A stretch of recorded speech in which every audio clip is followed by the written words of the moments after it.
stressé, vous êtes submergé par vos émotions, vous avez mal, vous avez du mal à vous concentrer, vous êtes enceinte ou vous êtes sujet à une addiction, eh bien c'est que vous avez besoin de faire de la sophrologie.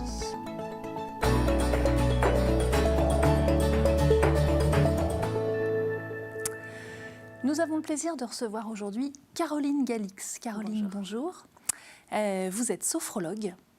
Alors moi, quand j'ai regardé sur Internet ce que c'est que la sophrologie, je vous lis ce que j'ai trouvé. La sophrologie est une approche de développement personnel qui s'intéresse à l'étude de la conscience individuelle dans une démarche phénoménologique et qui vise à tenir compte de l'histoire de chacun. Alors, est-ce que vous pourriez nous dire en version simple ce que c'est que la sophrologie ? Oui, donc la sophrologie, ça vient des sciences humaines. C'est en fait vraiment un ensemble de disciplines qui sont là vraiment pour vous aider au quotidien. En gros, c'est des thérapies brèves qui vont être vraiment liées sur tout ce qui va être le corps, le mental et les émotions. Et oui, bon, alors on va parler de la conscience, mais en gros, ce qu'il faut retenir, le but, c'est d'apprendre à mieux se connaître, mieux savoir quels sont nos besoins, pour y répondre par des exercices, par des techniques spécifiques en sophrologie, pour améliorer son bien-être et par exemple mieux gérer son quotidien quand on est stressé ou d'autres problématiques. Et donc quand vous dites apprendre à mieux se connaître, mais du coup c'est basé sur quoi la sophrologie ? C'est plutôt de la respiration, c'est parler, c'est... Alors il va y avoir plusieurs choses. En tout cas, ma façon de pratiquer, c'est vraiment apprendre à se connaître dans le sens, oui, on va travailler la respiration, savoir comment on respire. Déjà, c'est un outil qui est très important et qui peut vraiment aider pour plein de choses. Et surtout aussi se relier à ses sensations. Être vraiment en lien avec ses sensations va permettre justement de savoir si par exemple on se sent fatigué, si on a des tensions, pour après mieux y répondre. Et avec des techniques spécifiques. D'accord. Donc, je l'ai dit, c'est quand on est stressé, quand on est submergé par ses émotions. Est-ce qu'il y a vraiment... Quand est-ce qu'on se dit « Ah bah là, je crois que j'ai besoin de faire de la sophrologie ». C'est quoi les cas les plus typiques ? Ça va être la gestion du stress, c'est les cas les plus typiques. Après, comme vous l'avez dit, ça peut être justement l'accompagnement à la grossesse, à maternité. Préparer la femme enceinte à être au top de sa forme pour le jour J. En principe, ça va être vraiment tout ce qui va être problématique. Donc, les personnes qui ont des problèmes de concentration, la gestion du stress, des émotions. Après, il y a des personnes qui viennent pour continuer à se sentir bien. Et alors, qu'est-ce que ça apporte, la sophrologie ? C'est quoi les bienfaits de la sophrologie ? Donc, il va y avoir plusieurs choses en fonction des personnes aussi. Les bienfaits, globalement, quand on travaille la respiration, quand on travaille tout ce qui va être corporel, comme je disais, les tensions, c'est justement apprendre à se sentir mieux. Par exemple, à mieux dormir. Si on est justement sujet à des douleurs, apprendre à mieux les gérer, voire même à atténuer l'intensité des douleurs. Tout ce qui va être gestion du stress, ça va être justement optimiser les performances. Si au travail, vous vous sentez stressé, vous serez plus efficace grâce à la sophrologie. D'accord. Est-ce qu'il y a des contre-indications ? Ça va être discutable en fonction des personnes. Après, les grosses contre-indications, apparemment, ça va être toutes les personnes présentant des maladies psychiatriques, type schizophrénie, des choses comme ça.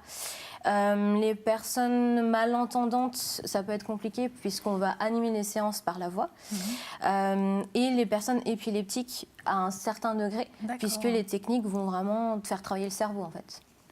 Ah oui. Ah oui, donc quand on est épileptique, j'aurais dit le contraire. J'aurais dit qu'au contraire, se détendre... Ça dépend des personnes. Ouais. D'accord. Okay. C'est vraiment cas par cas sur ce coup-là. Alors, j'arrive pour une séance de sophrologie. Comment ça se passe, une séance de sophrologie ? Ça dure combien de temps ? Alors, en premier lieu, en fait, je reçois la personne en entretien. Donc, il s'agit juste d'avoir des éléments clés pour que je puisse adapter mes séances en fonction de ses besoins. Chaque séance va avoir un objectif précis, vraiment pour que la personne puisse après se dire « Ok, j'ai travaillé ça en séance, je vais pouvoir justement travailler ça après à la maison, appliquer ça pour telle raison. » Après, une séance en tant que telle, ça va durer 1 heure à peu près, en individuel.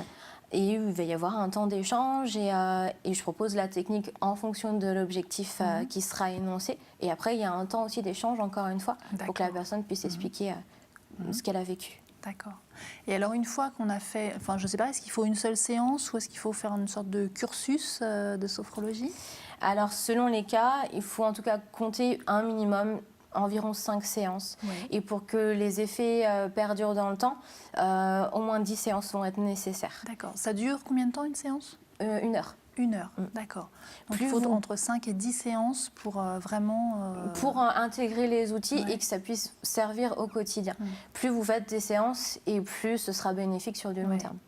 Et alors, une fois qu'on a fait donc ce cursus avec vous, après, on fait des séances d'auto-sophrologie à la maison ou... C'est ça. Ouais, il y a le temps de séance où la personne va pouvoir vivre une technique et pour continuer justement à intégrer les bénéfices, elle va pouvoir réutiliser au quotidien. Il y a un peu une phase d'entraînement qui va être nécessaire pour que ça devienne après quelque chose d'automatique, que l'exercice soit intégré et que la personne après, sans trop réfléchir, elle puisse utiliser les outils de sophrologie. D'accord. Et alors vous, qu'est-ce qui vous a amené à faire de la sophrologie? Vous êtes psychologue au départ?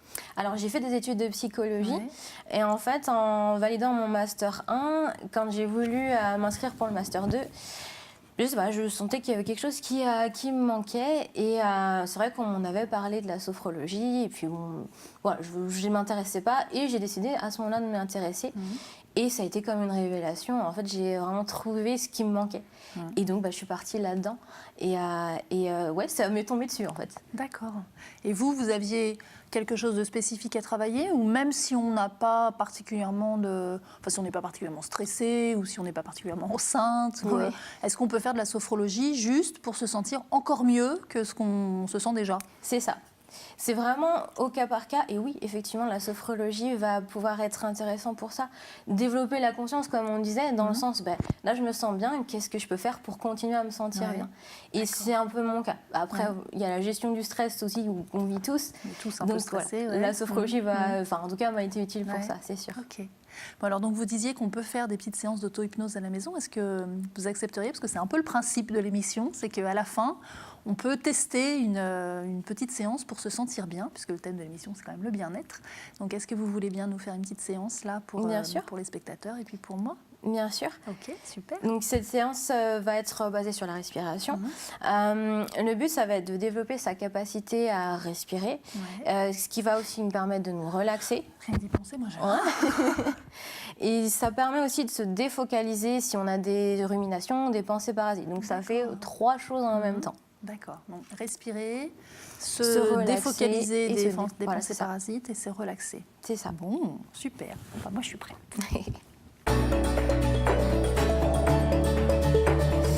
Alors, je vous invite à bien vous installer, à fermer les yeux et à vous préparer en fait à compter sur 4 secondes votre temps d'inspiration.